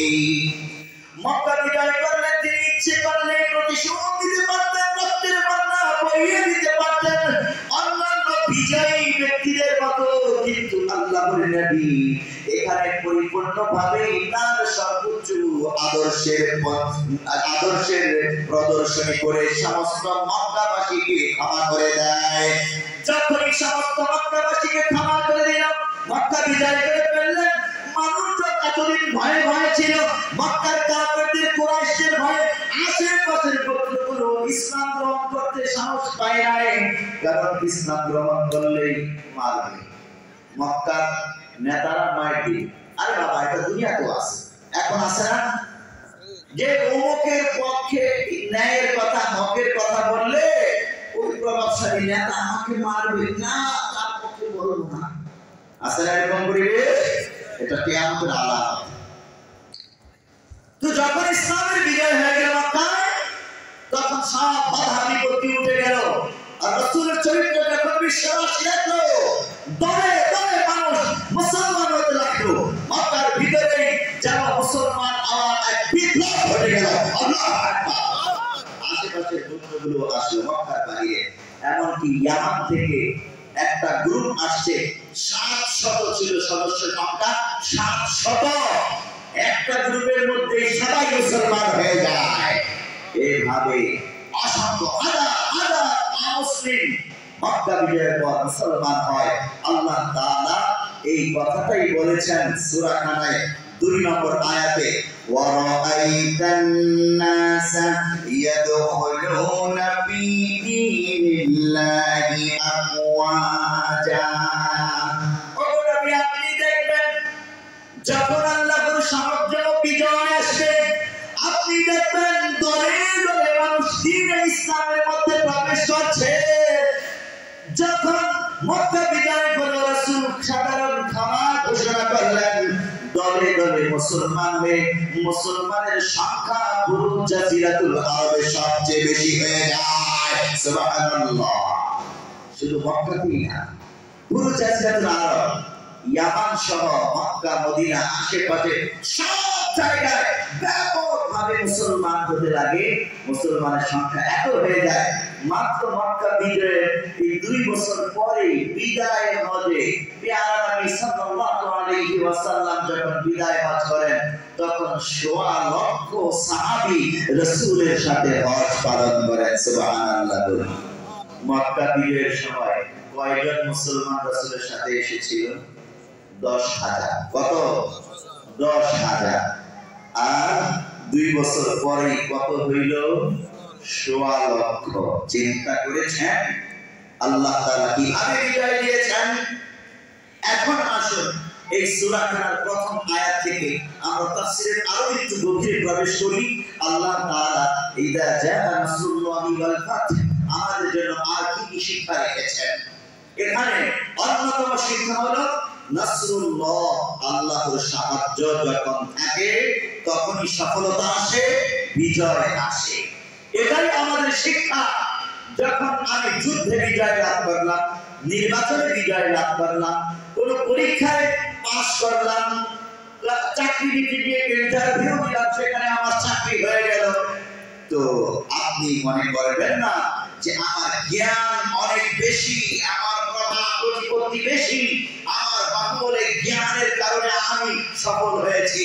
না, বরং এই তারিখ এখানে দেওয়া হচ্ছে বলে যে আল্লাহ তাআলার তৌফিক আর সাহায্য না থাকলে বান্দা তোমার ক্ষমতা নিয়ে কিছুই করতে পারবে না। ঠিক না? একজন ঈমানদার এই সূরা থেকে প্রথম আয়াত থেকে এই তালিম গ্রহণ করবে যে আল্লাহর সাহায্যে সফলতা আসে, বিজয় আসে, কোন ব্যক্তি সফল কাম হয়। আপনি দরিদ্র ছিলেন, এখন বড় লোক হয়ে গেছেন, ব্যবসা করতে করতে কোটিপতি হয়ে গেছেন, আপনি তখন মনে করবেন এটা আল্লাহর পক্ষ থেকে সাহায্য। নিজের বাহুবলে উপর গর্ব অহংকার করা যাবে না। 2 নম্বর শিক্ষা এই আয়াত থেকে, রাসূলুল্লাহ ইযা জাআ নাসরুল্লাহি ওয়াল ফাত, এই আয়াত থেকে 2 নম্বর শিক্ষা আমাদের জন্য, কখনোই কোন কাজ সফলভাবে সমাধা করার পর অহংকার অন্তরে স্থান দেওয়া যাবে না। আল্লাহর উপর তাওয়াক্কুল করতে হবে, অহংকার স্থান দেওয়া যাবে না। মাথাটা অবনত করে দিতে হবে, বিনয়ী হতে হবে। অহংকারের পরিবর্তে বিনয়ী হতে হবে। পেয়ারা নবী সাল্লাল্লাহু আলাইহি ওয়াসাল্লাম যখন মক্কা বিজয় করে মক্কাতে প্রবেশ করতেছিলেন, রাসূল যেই উটের উপর বসা ছিলেন, পেয়ারা নবী মাথাটা এত নিচু করে দিয়েছেন, রাসূলের এই থুতনি, এই চিবুক রাসূলের বুকের সাথে লেগে গেছে। সুবহানাল্লাহ। কেন করেছেন আল্লাহ নবী এটা? মাথা ফুলিয়ে অহংকার ভরে দম্ভ ভরে মক্কায় প্রবেশ করতে পারতেন। আমি আজ বিজয়ী শাসক, কত বড় বিজয় অর্জন করেছি, তারা আমাদের সেলুট কিন্তু হলো উল্টা। প্যারা নবী মাথাটা অবনত করে দিলেন এমন ভাবে তার জীবন বুকের সাথে লেগে যায়। সাহাবায়ে কেরাম রাসূলের দেখা দেখি অত্যন্ত নম্র ভাবে মাথাটা অবনত করে দিয়ে বিনয়ের সাথে মক্কায় প্রবেশ করে। বিজয় উদযাপন করার জন্য সাহাবীরা পটকা ফুটান নাই, বোম ফুটান নাই। তারা কি করেছেন? জমজমের পানি দিয়ে ওযু করে কাবা চত্বরে দাঁড়িয়ে 2 রাকাত শুকরানা নামাজ আদায় করেছেন। সুবহানাল্লাহ। এটা হলো বিজয় উদযাপনের সাহাবায়ে কেরামের সুন্নাত, আমাদের ইসলামের আদর্শ। বিজয় উদযাপন আমরা বিজয় দিবস পালন করব কিংবা স্বাধীনতা দিবস পালন করব, সেখানে আমরা নর্তকী এনে নাচারাম, গায়ক গায়িকা এনে গান গাওয়ালাম, ঢোল তবলা পিটিয়ে নেচে কুটে আনন্দ উল্লাস করে বিজয় আর স্বাধীনতা উদযাপন করলাম। এটা ইসলামের আদর্শের উদযাপন নয়, বরং আল্লাহর দরবারে সেজদায় লুটিয়ে পড়ে শুকরানা আদায় করাই হলো বিজয়কে স্থায়ী করা এবং বিজয়টার মধ্যে কল্যাণ ঢুকিয়ে দেওয়ার মাধ্যম আর পদ্ধতি। যদি গান বাজনা আর অশ্লীলতা আমরা সেখানে প্রবেশ করাই, কল্যাণ আমাদের থেকে দূরে চলে যাবে, আমাদের থেকে শান্তি দূরে চলে যাবে, ইনসাফ দূরে চলে যাবে। আমাদের কাছে ইসলামের কল্যাণটা বিজয় থেকে কখনো আর পাওয়া যাবে না, ঠিক কি না? আল্লাহ তাআলা আমাদেরকে বুঝার তৌফিক দান করুন, বলি আমিন। তাহলে আমাদের স্বাধীনতার মাসেও সূরা নসরে আমাদের জন্য শিক্ষা আছে এবং বিজয়ের মাস ডিসেম্বরেও আমাদের জন্য শিক্ষা আছে। শুধু এটাই না, বরং একজন ব্যক্তি জীবনে যত প্রকারের বিজয় আর সফলতা অর্জন হবে, আপনার চাকরি পাওয়ার মাধ্যমে, সন্তান লাভের মাধ্যমে, নির্বাচনে বিজয়ের মাধ্যমে, সর্বক্ষেত্রে সব জায়গায় আপনি বিজয় অর্জন করার পরে বেশি বিজয়ী হয়ে যাবেন। মাথাটা আল্লাহর সামনে নত করে দেবেন। যে জনগণ আপনাকে ভোট দিয়ে নির্বাচিত করলো, বিজয়ের আগে, নির্বাচনের আগে তাদের সাথে কোলাকুলি করেছেন, অবনত বিনয়ী হয়েছেন, কিন্তু বিজয়ের পর আপনি তাদের সাথে অধ্যত্ত আচরণ শুরু করলেন। আগে কোলাকুলি করছেন নির্বাচনের আগে, নির্বাচনের পর আপনার সাথে দেখা করতে চায় একটা সমস্যা নিয়ে, টাইমই নাই তার সাথে দেখা করার, কোলাকুলি তো দূরের কথা না।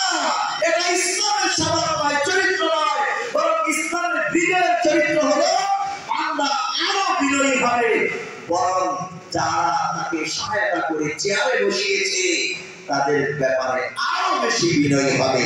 এটাই সাহাবায়ে কেরামের চরিত্র, এটাই মক্কা বিজয়ের শিক্ষা, এটাই প্যারা নবী সাল্লাল্লাহু আলাইহি ওয়াসাল্লামের শিক্ষা। আল্লাহ তাআলা আমাদেরকে এই শিক্ষা গ্রহণ করার তৌফিক দান ফরমান, বলি আমিন।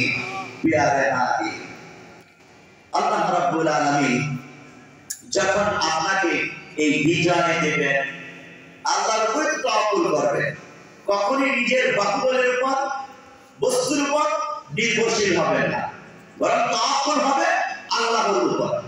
আল্লামা তকি উসমানী দামাত বারাকাতুহু আলিয়া একটা ঘটনা উল্লেখ করেছেন এই প্রসঙ্গে। তার ভাইয়ের নাম জকি জাইফি।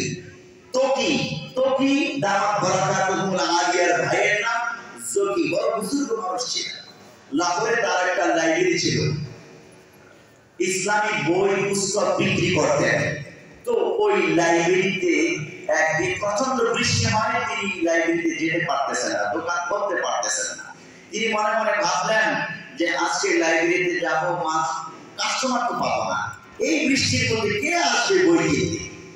সে তখন না যাওয়ার সিদ্ধান্ত নিল, কে তো আসবে না বই কিনতে। পরক্ষণেই তার মাথায় চিন্তা আসলো, হায় হায়, এটা তো ইবলিসের ধোঁকা। আরে আমার কাজ হলো, যেহেতু কর্ম সৃষ্টি করেন কে? আল্লাহ। কর্মের স্রষ্টা হবেন আল্লাহ। আমার দায়িত্ব হলো আমি চেষ্টা করে যাব, ফলাফল দেওয়ার মালিক আল্লাহ। তাওয়াক্কুল করবো আমি আল্লাহর উপর, কিন্তু চেষ্টা আমি করে যাব। পরীক্ষায় পাস করার জন্য আমি প্রস্তুতি নিব, খাতায় লিখবো, তবেই নাম্বার আসবে আমার। কিন্তু আমি পরীক্ষা হলে গেলাম না, পরীক্ষাতেই দিলাম না, তাওয়াক্কুল করলাম আল্লাহর উপর, আল্লাহ আমাকে পাস করাবে। ও ভাই আপনি বলুন কি করে পাস করাবে? পরীক্ষা দিয়েছেন আপনি, খাতাই তো দেয় না, হলেই তো যান না। তো এই জন্য তাওয়াক্কুল এবং নিজের চেষ্টা দুটো একাত্রে থাকতে হবে। তো জাকি তিনি বললেন, হ্যাঁ হ্যাঁ ইবলিস ধোঁকা দিয়েছে আমাকে, আমি কেন বসে থাকবো, আমার ভিতরে কেন চিন্তা আসবে? আমার কাজ হলো দোকানে গিয়ে বসা, খুলে বসে থাকা, দেওয়ার মালিক আল্লাহ, তিনি ইচ্ছে করলে দেবেন না দেবেন না, আমার কাজটা আমি করবো। তিনি এই বৃষ্টির মধ্যে সাদা একটা নিয়ে পানির ডিপ দিয়ে কয়েক ঘন্টা চেষ্টা করে লাইব্রেরি খুললেন, দোকানে গিয়ে বসলেন। অনেকক্ষণ বসে থাকার পর দেখলেন কাস্টমার আসতেছে না। তিনি বললেন, কাস্টমার যখন আসতেছে না, এক কাজ করি, আমি সময়টা কেন অপচয় করব, কাজের আগে কোরআন তেলাওয়াতের মধ্যে লেগে যাই। তিনি বসে বসে দোকানে কোরআন তেলাওয়াত করতে লাগলেন। সুবহানাল্লাহ। আমরা কি এই আমলটুকু করতে পারি না ইনশাআল্লাহ? অফিসে, দোকানে, ব্যবসা বাণিজ্যে যখন অবসর বসা কোরআন তেলাওয়াত করব। এখন তো সব মোবাইলে কোরআন রাখা যায়, স্ক্রিনের মধ্যে কোরআন রাখা যায়, এটা খুলে আপনি পড়তে পারলেন। ওযু তৎক্ষণাৎ ওযুও করা লাগবে না, স্ক্রিন আপনি টাচ করলেন না, যেখানে আয়াত আছে ওটা আপনি ধরলেন না, বাস আপনি কোরআন তেলাওয়াত করতে থাকেন দেখে দেখে, মুখস্থ সূরাটা সেটা পড়েন। তবে ইসমাইল দামাত বারাকাতুল্লাহ ভাই জাকি তিনি কোরআন তেলাওয়াত করতে লাগলেন। কিছুক্ষণ পর দেখেন প্রচন্ড বৃষ্টির মধ্যে একজন ব্যক্তি ছাতা মাথায় করে আসতেছে, কাস্টমার একজন এসে হাজির, দোকানে এসে অনেকগুলো বই কিনে তিনি নিয়ে গেলেন। আল্লাহর শুকরিয়া আদায় করলেন, বললেন সুবহানাল্লাহ, আমার আল্লাহ আমার রিজিক দেওয়ার জন্য এই বৃষ্টির মধ্যে একজন কাস্টমার পাঠিয়ে দিয়েছে। সুবহানাল্লাহ। বান্দা এই কাজটুকু করবে, তাওয়াক্কুল করবে, এটাই রাখবে আল্লাহর উপর, চেষ্টা করে যাবে নিচে। এটাই আমাদের শিক্ষা এই সূরা থেকে। ইদা জাআ রাসূলুল্লাহি ওয়াল ফাতহ, যখন আসর সাহায্য আল্লাহ তাআলা করবেন, ওয়াদা করেছেন, আল্লাহর সাহায্যের উপরে আমরা ভরসা করি, বসে থাকবো না, কাজ করব আল্লাহর সাহায্যের আশায়। ইনশাআল্লাহ আল্লাহ তাআলা আমাদেরকে সফল করবেন। প্রিয় ভাই, তো আল্লাহ রাব্বুল আলামিন 3 নম্বর আয়াতে বলতেছেন, যখন এভাবে বিজয় সাধিত হবে, রাসূল সাল্লাল্লাহু আলাইহি ওয়াসাল্লাম নির্দেশ করেছেন, ফাসাব্বিহ বিহামদি রাব্বিকা ওয়াস্তাগফির, আপনি আপনার রবের প্রশংসায় তাসবিহ পাঠ করুন আর ইস্তিগফার করুন, ইন্নাহু কানা তাওয়াবা, নিঃসন্দেহে তিনি তওবা কবুলকারী। এখানে দেখুন প্যারা নবীকে যখন এভাবে আল্লাহ তাআলা নির্দেশ করলেন, হযরত আয়েশা সিদ্দিকা রাদিয়াল্লাহু তাআলা আনহা থেকে বর্ণিত এই আয়াত, এই সূরা নাযিল হওয়ার পর আল্লাহর নবী সিজদায় গিয়ে সুবহান রাব্বিয়াল আ'লা এই তাসবিহ পড়লেন। কিন্তু রাসূল সাল্লাল্লাহু আলাইহি ওয়াসাল্লাম এই সূরা নাযিল হওয়ার পর সিজদার মধ্যে গিয়ে বলতে লাগলেন, সুবহানাকা আল্লাহুম্মা আস্তাগফিরুকা ওয়া আতুবু ইলাইক, সুবহানাকা আল্লাহুম্মা ওয়া বিহামদিকা আস্তাগফিরুকা ওয়া আতুবু ইলাইক। এই তাসবিহ পাঠ করতে লাগলেন যে আল্লাহ তাআলার তাসবিহ করছি, পবিত্রতা ঘোষণা করছি, তার প্রশংসা করছি, ওয়া আস্তাগফিরু ইলাইক ওয়া আতুবু ইলাইক, তার কাছে ইস্তিগফার করছি, তওবা করছি, ক্ষমা প্রার্থনা করছি।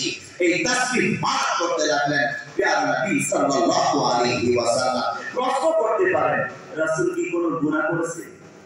তাহলে আল্লাহ কেন তাকে তওবা করতে বলেন, ইস্তিগফার করতে বলেন? হ্যাঁ, ওয়াস্তাগফির, আপনি ইস্তিগফার করুন, ক্ষমা প্রার্থনা করুন। ব্যাপারটা কি?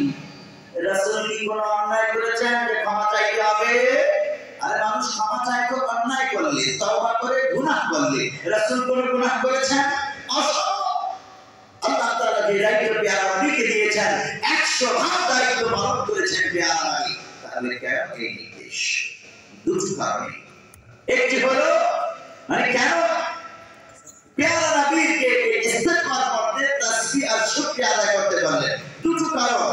একটি হলো আল্লাহ রাব্বুল আলামিন প্যারা নবী সাল্লাল্লাহু আলাইহি ওয়াসাল্লামকে রিসালাতের দায়িত্ব দিয়েছেন, নবুয়তের দায়িত্ব দিয়েছেন। এত বিশাল বড় দায়িত্ব, এত বিশাল বড় মর্যাদা, কোন ফাঁক ফোকর দিয়ে যদি ভুল ত্রুটি হয়ে যায়, এজন্য তওবা করে নিই, ইস্তিগফার করে নিই। দ্বিতীয়ত, উম্মতকে তালিম দেওয়ার জন্য প্যারা নবীর মাধ্যমে এইভাবে আল্লাহ তাআলা বলেছেন। সুতরাং একজন মানুষ দেখেন না, আমরা যখন 5 ওয়াক্ত নামাজ পড়ি, সালাম ফিরাই, সালাম ফেরানোর পর আমরা অনেকে আস্তাগফিরুল্লাহ বলি না, ইস্তেগফার করি। কেন করি? কারণ এটাই শিক্ষা এই সূরা।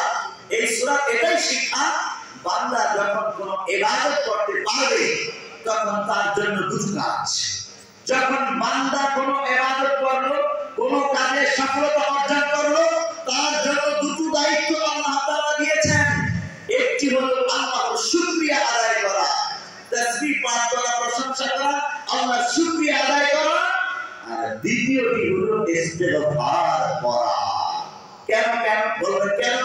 আমি যখন নামাজ পড়লাম অথবা কুরবানি দিতে পারলাম, ভালো কোনো কাজ করলাম, এটা তো ইবাদত করেছি, সম্পূর্ণ করতে পেরেছি। তো আমার দায়িত্ব হলো এটা যখন করতে পেরেছি তো আল্লাহর শুকরিয়া আদায় করা। এটা এক নম্বর কাজ। দুই নম্বর কাজ ইস্তেগফার করা। কেন ইস্তেগফার করব? আমি ঠিক মতোই করেছি, এজন্য ইস্তেগফার করা।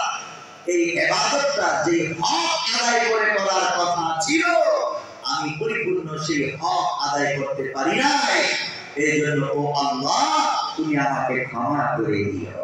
দেখেছেন কত বড় শিক্ষা আমাদের জন্য ইসলাম, কত বড় শিক্ষা এখানে নিহিত রেখেছে। প্রিয় হাজির, আমি আলোচনা আর দীর্ঘায়িত করছি না। আমরা এই সূরা নাসর থেকে সংক্ষিপ্ত তাফসীর, যদিও সংক্ষিপ্ত তাফসীর করেছি, আমি বিস্তারিত তাফসীর আলোচনা করি নাই। এখানে আরো একটা কথা আমি বলে নিই, এখান থেকে ফাসাব্বিহ বিহামদি রাব্বিকা ওয়াস্তাগফির থেকে আমাদের জন্য আরো একটি শিক্ষা হলো, বান্দা যখন শুকরিয়া আদায় করবে আল্লাহ তাআলা নিয়ামত বাড়িয়ে দিবে। আর শুকরগুজারি বান্দা ইবলিসের থেকে নিরাপত্তা লাভ করে, ইবলিস তাকে ধোঁকা দিতে পারে না। এই সূরা থেকে আমাদের তালিম, বান্দা যখন কোনো ভালো কাজ করে আমল করার পর আল্লাহ শুকরিয়া আদায় করলো আর ইস্তেগফার করে ফেললো, ইবলিস শয়তানকে আল্লাহ তাআলা জনম মাইল দূরে হটিয়ে দিবেন, ইবলিস তাকে ধোঁকা দিতে পারবে না। কোরআন কারীমে আছে আল্লাহ তাআলার সাথে ইবলিস কথোপকথন করেছিল আর বলেছিল, ওগো আল্লাহ, যে আদমের কারণে আমি জান্নাত থেকে বিতাড়িত হয়েছি, ওই আদম সন্তানদেরকে আমি সামনে থেকে, পিছন থেকে, ডান থেকে, বাম থেকে আক্রমণ করব, হামলা করব, ধোঁকা দিব, জাহান্নামী বানিয়ে ছাড়বো। ওয়ালা তাজিদু আকসারহুম শাকিরিন, তখন তুমি তাদের অধিকাংশকে শুকরগুজারি পাবে না। আল্লাহকে বলতেছে কারা? মিস্টার ইবলিস, আমি ডান থেকে, বাম থেকে, সামনে থেকে, পিছন থেকে তাদেরকে অ্যাটাক করব, হামলা করব। আল্লাহ তাআলা জবাব দিয়েছিলেন, যারা আগে থেকে শুকরগুজারি হবে না ওরাই তো ধোঁকায় পড়বে, ঠিক না? যারা শুকরগুজারি বান্দা হবে ওরা কি আর ধোঁকায় পড়তে পারে? মিস্টার ইবলিসের পাতা থেকেই তো বোঝা যাইতেছে। ইবলিস কি বলে? ওয়ালা তাজিদু আকসারহুম শাকিরিন, যাদেরকে আমি ধোঁকা দেব, ও আল্লাহ তুমি এদের অধিকাংশকে শুকরগুজারি পাইবা, এরা শুকরগুজারি বান্দা না। এজন্য আল্লাহ তাআলা জবাব দিয়েছেন, যারা শুকরগুজারি বান্দা হবে না, যারা তোর অনুসরণ করবে, আমি তোর সাথে সকলকে তোদেরকে দিয়ে জাহান্নাম ভরে দেব। আল্লাহ তাআলা ইবলিসের সাথে, ইবলিসের অনুসরণকারী মুরিদদেরকে দিয়ে জাহান্নাম ভরপুর করবে। আমরা আল্লাহর দরবারে ফরিয়াদ জানাই, ও রব্বুল আলামিন, দুনিয়ার রং তামাশার এই মঞ্চে আমাদেরকে তুমি অহংকারী বানিও না, আমাদেরকে তুমি অকৃতজ্ঞ বান্দা বানিও না, বরং তুমি আমাদেরকে কৃতজ্ঞ বান্দা, শুকরগুজারি বান্দা বানাও। আর আল্লাহ তাআলা বলছেন, لئن شكرتم لأزيدنكم ولئن كفرتم إن عذابي لشديد। শুকরগুজারি আল্লাহ বলে কোন বান্দি, আল্লাহর বান্দি মহিলারা বিশেষ করে যখন একটু দারিদ্রতার মধ্যে পড়ে যায়, স্বামী বেচারা চাকরি নেয়, বিভিন্ন সমস্যা, কামাই করতে পারে না, দারিদ্রতার মধ্যে পড়ে যায়, তখন স্ত্রী বেচারা ধৈর্য ধরতে পারে না। এটা অনেক ক্ষেত্রে ঘটেছে। আর এই করোনাকালীন পরিস্থিতিতে অনেক সংসারের কাহিনী আমার কাছে এসেছে। অনেক বিপদগ্রস্ত অবস্থায় স্বামী বেচারা ছিল, মহিলারা ধৈর্য ধরতে পারে না, নাশুকুর গুজারি হয়ে যায়। এতদিন সে সুখে ছিল, ভালো ছিল, স্বামী বেচারা কষ্ট করে কামাই করে তার প্রয়োজন পূরণ করেছে, এখন একটু বিপদে পড়েছে, এই জন্য এমন অকৃতজ্ঞ হওয়া লাগবে যা তা বলে আর বাইরে পাঠিয়ে দেয়। পারনা রিক্সা চালাইতে ইট ভাঙতে, ঘরে বসে আসো কেন? এই বেচারা শিক্ষিত, চাকরি নাই, এই বেচারার পক্ষে কোনো ইট ভাঙা রিক্সা চালানো সম্ভব? আমার অনেক মা বোন এরকম আচরণ করেছে আমার ভাইদের সাথে। অধৈর্য হওয়া যাবে না, অকৃতজ্ঞ হওয়া যাবে না, বরং এখানে কৃতজ্ঞতা প্রকাশ করলে, শুকর গুজারি বান্দি হতে পারলে আল্লাহ তাআলা নিয়ামত বাড়িয়ে দিবে, বিপদ আপদ দূর করে দেবে। না শুকর গুজারি বান্দা বান্দিদেরকে আল্লাহ তাআলা কখনোই সফলতা দেয় না। এই সূরা থেকে আমরা এই তালিমটুকু পেলাম।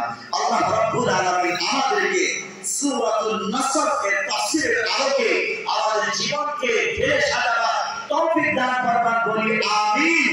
মক্কা বিজয় থেকে আল্লাহ তাআলা আমাদের জীবনের প্রত্যেকটা সেক্টরে পরিপূর্ণ সফল বিজয় অর্জন করার তৌফিক দান করুন, বলি আমিন। আল্লাহ রাব্বুল আলামিন আনওয়ারুল উলুম কারিমিয়া মাদ্রাসাকে কবুল করে নিন, বলি আমিন। আল্লাহ তাআলা এই মাদ্রাসার ছাত্রদেরকে, শিক্ষকদেরকে কবুল করে নিন এবং আমাদেরকেও এই মাদ্রাসায় সহায়তা করার জন্য কবুল করে নিন, বলি আমিন। এখন আপনি বিজয়ী না পরাজিত, দোয়া করার আগে একটু সেই আওয়াজটা আমরা করে নিব, বিজয়ী হওয়ার আওয়াজ। আপনি বিজয়ী না পরাজিত কিনা আমি বলবো না, কথা উল্টো করলাম আমার ওই কথা, বরং আমি বাক্যটা চেঞ্জ করে নতুন বাক্য স্থাপন করতে চাই। আমরা এখন বিজয়ী হিসেবে দোয়া করার পূর্বে একটা আমল করতে চাই। মাদ্রাসার পরিচালক মাওলানা আমিরুল ইসলাম ফারুকী আমার ইসলামধন্য আমাকে বলেছে যে মাদ্রাসার এই কোরআনের প্রতিষ্ঠানের তো অনেক খরচ, অনেক প্রয়োজন, দোয়া করার পূর্বে যদি কিছুটা আমরা একটু সহায়তা পাই জনগণের কাছ থেকে, কোরআনের খেদমত, প্রতিষ্ঠানের খেদমত হবে। তো সংক্ষিপ্ত অল্প কয়েক মিনিটের মধ্যেই আমরা এই কাজটুকু সেরে দোয়া করে দেব। এখানে উপস্থিত